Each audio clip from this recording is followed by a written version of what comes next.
now that we have learned how to single crochet, we're going to move on to learning how to create a half double crochet. So I have a first row of half double crochets created here. As you can see, it's larger, not necessarily taller, but bulkier than a single crochet. So I'm going to show you how to create this. First, in order to move on to the next row of half double crochets, you're going to chain one and turn. Even though this stitch is larger, it's not necessarily tall enough to do 2 chains between rows like you do for a double crochet.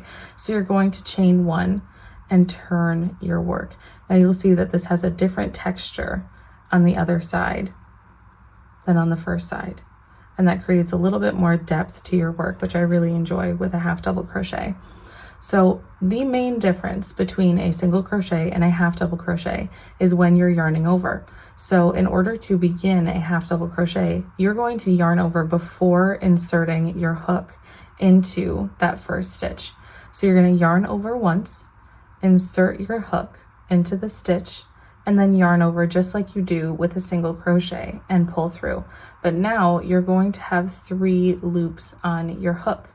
So in order to complete the stitch, just the same as a single crochet, you're going to yarn over one more time and pull through every loop that's on your hook.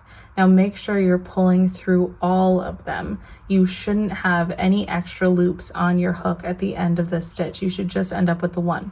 So I'll show you again. You yarn over, and then you're going to insert your hook, yarn over again, pull through. You'll have 3 loops on your hook. Now make sure you're not holding this too tight, because you're going to have trouble working through all 3. If this is extremely tight, it's just going to be way too tight to work into.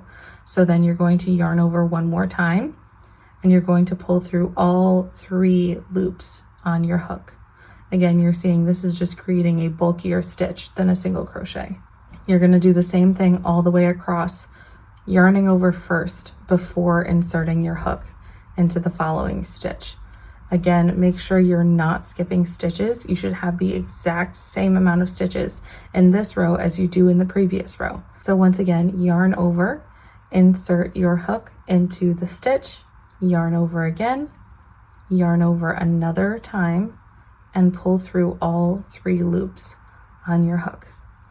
So you're yarning over 3 times total in order to create this stitch. You're going to do the same exact thing all the way across your row. And then in order to begin the next row, you're just going to do the same thing, chain once and turn your work.